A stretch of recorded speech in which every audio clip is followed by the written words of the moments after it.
Hello बच्चों। आज हम आपके सामने जो टॉपिक लेके आए हैं वो है व्यक्तित्व। व्यक्तित्व को अपन साधारण इंग्लिश में बोलते हैं पर्सनालिटी। ठीक है, तो पर्सनालिटी को हम हमारे शिक्षा की भाषा में, साइकोलॉजी की भाषा में किस तरीके से नापते हैं ये यहाँ पर अभी देखेंगे। व्यक्तित्व शब्द का समानार्थक आंग्ल भाषा में पर्सनालिटी है।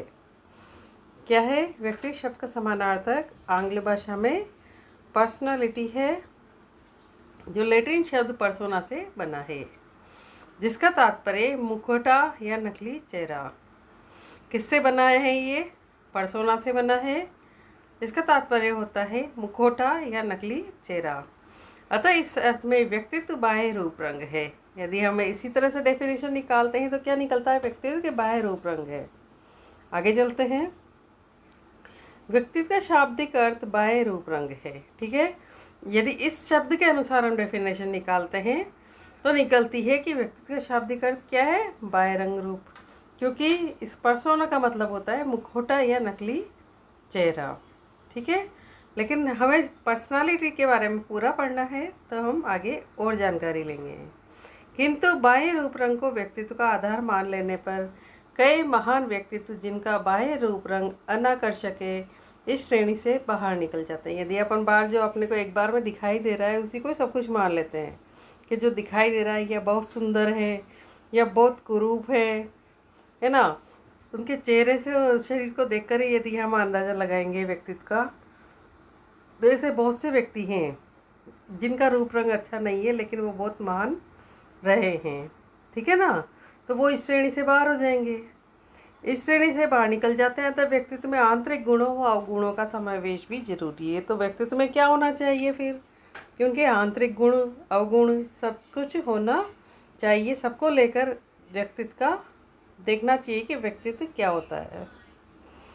ठीक है, जैसे अपने यहाँ पे एग्जाम्पल के रूप में हमारी राष्ट्रपति हैं द्रौपदी मुर्मू, है ना। लेकिन उनकी रंग रूप को देखकर हम अंदाज़ा नहीं लगा सकते कि वो कितनी इंटेलिजेंट होंगी और कितनी अच्छी होंगी। लेकिन जब वो अपने कार्य करती हैं तो अपने हर क्षेत्र में वो माहिर है, इंटेलिजेंट है ना, और पूरे देश को संभालने की ताकत वो रखती हैं। ठीक है, व्यक्तित्व व्यक्ति के समस्त बाह्य एवं आंतरिक गुणों का एक साथ दिखाई देना है। व्यक्तित्व का मतलब क्या लिखा है यहाँ पे कि व्यक्तित्व व्यक्ति के समस्त बाह्य एवं आंतरिक गुणों का एक साथ दिखाई देना है। अब विलियम हिली के अनुसार, विलियम हिली ने क्या परिभाषा दी है? व्यक्तित्व वातावरण के साथ, विशेषतः सामाजिक वातावरण के साथ आदतों संबंधी समायोजन की समन्वित अवस्था है।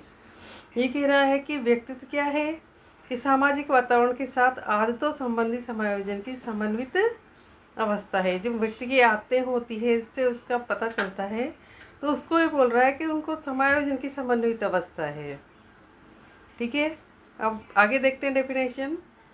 मॉर्टेन प्रिंस के अनुसार व्यक्तित्व सभी जैविक जन्मजात प्रवृत्तियों, भूख, इच्छाओं, मूल प्रवृत्तियों का योग है। इसमें अनुभव से अर्जित व्यवहार को भी सम्मिलित किया जाता है। मॉर्टेन महोदय कहते हैं कि व्यक्तित्व जैविक जन्मजात प्रवृत्तियों, जन्मजात प्रवृत्ति क्या है? मानव का भूख लगना, है ना, रोना, हंसना, ठीक है, प्यास लगना। व्यक्तित्व सभी जैविक जन्मजात प्रवृत्तियों, भूख, इच्छाओं, मूल प्रवृत्तियों का योग है। उसकी क्या इच्छाएं हैं, उसे कैसे भूख लगती है, क्या खाना चाहता है।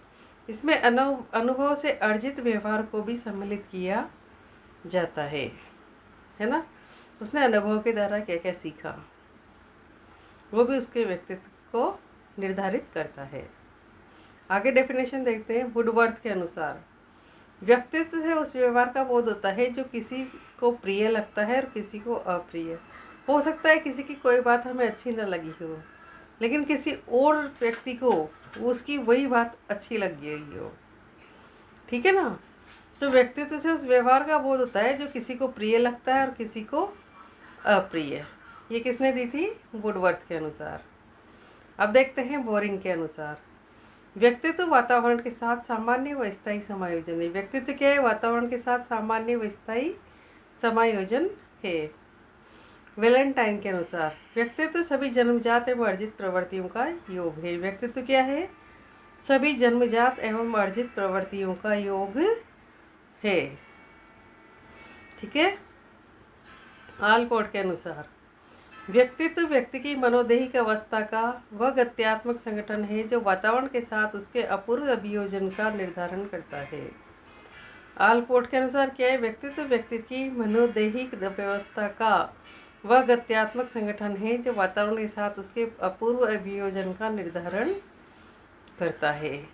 क्या कह रहा है ये आलपोर्ट महोदय? क्या कहते हैं? ये व्यक्तित्व व्यक्ति की मनोदैहिक व्यवस्था का वह गत्यात्मक संगठन है। मनोदैहिक यानी कि मन और शरीर, ठीक है ना।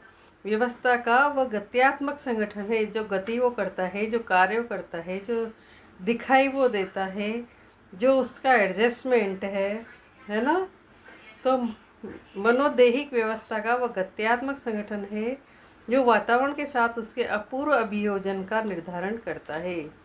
ठीक है ना। जो उसकी अवस्था है वो कैसी है कि अपूर्व अभियोजन का निर्धारण करता है, यानी कि किस तरह से उसने समायोजन बिठा रखा है। आलपोर्ट की परिभाषा को सर्वश्रेष्ठ कहा जाता है। इस परिभाषा को उन्होंने अपनी पुस्तक पर्सनालिटी ए साइकोलॉजिकल इंटरप्रिटेशन में प्रस्तुत किया। अभिधम्मा व्यक्तित्व सिद्धांत का प्रतिपादक गौतम बुद्ध ने 500 ईस्वी पूर्व किया।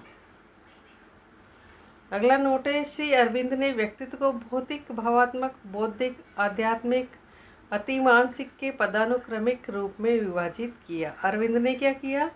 एक तो भौतिक होना चाहिए, भावात्मक होना चाहिए, बौद्धिक, आध्यात्मिक, अतिमानसिक, सारे क्रम इसमें बताए हैं। व्यक्तित्व मापन की प्राचीन विषयगत विधि हस्तरेखा विधि है। ये कह रहे हैं कि यदि किसी का हाथ देख के बता दिया जाए तो उसका व्यक्तित्व कैसा होगा, ये मापने की एक तरीका है कि हस्तरेखा तरह उसके व्यक्तित्व को मापा जा सकता है। ये डेफिनेशंस है। अगला नोट है, क्रिश्चियन वॉल्फ ने व्यक्तित्व को आत्मचेतना बताया। क्रिश्चियन वॉल्फ ने क्या बताया? ये व्यक्तित्व को बताया कि आत्मचेतना है। आगे चलते हैं, व्यक्तित्व को प्रभावित करने वाले कारक। तो 2 कारक है, पहला है वंशक्रम, दूसरा है वातावरण। वंशक्रम में जो चीज़ें आती है वो तो शरीर रचना, मानसिक योग्यता, स्नायुमंडल और ग्रंथियाँ। क्या क्या आती है वंशक्रम में? शरीर की रचना, उसकी मेंटल एबिलिटी, स्नायुमंडल और ग्रंथियाँ। वातावरण में आता है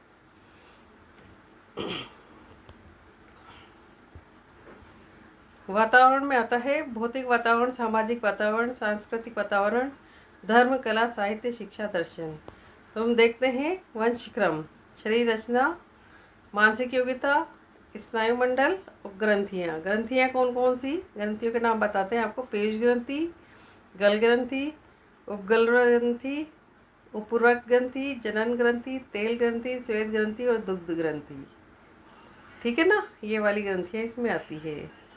अब बुद्धि क्या होती है ये बताते हैं कि जन्मजात होती है, अभियोग्यता जन्मजात होती है, आदत अर्जित की जाती है, रुचि अर्जित की जाती है, मूल प्रवृत्ति जन्मजात होती है, व्यक्तित्व जन्मजात अर्जित होता है, सृजनशीलता जन्मजात अर्जित दोनों हो सकता है, और प्रतिभाशाली जन्मजात होते हैं। वातावरण को देखते हैं, भौतिक वातावरण, सामाजिक वातावरण और सांस्कृतिक वातावरण। सांस्कृतिक वातावरण में होता है धर्म, कला, साहित्य, शिक्षा, दर्शन। ठीक है। ये व्यक्तित्व की छोटी सी परिभाषा मैंने आपके सामने दी है। आगे व्यक्ति के प्रकार, व्यक्तित्व का मापन, सारे टॉपिक लेके आपके सामने आएंगे। तब तक के लिए हमारे चैनल को लाइक, शेयर, सब्सक्राइब करें। धन्यवाद। जय हिंद, जय भारत।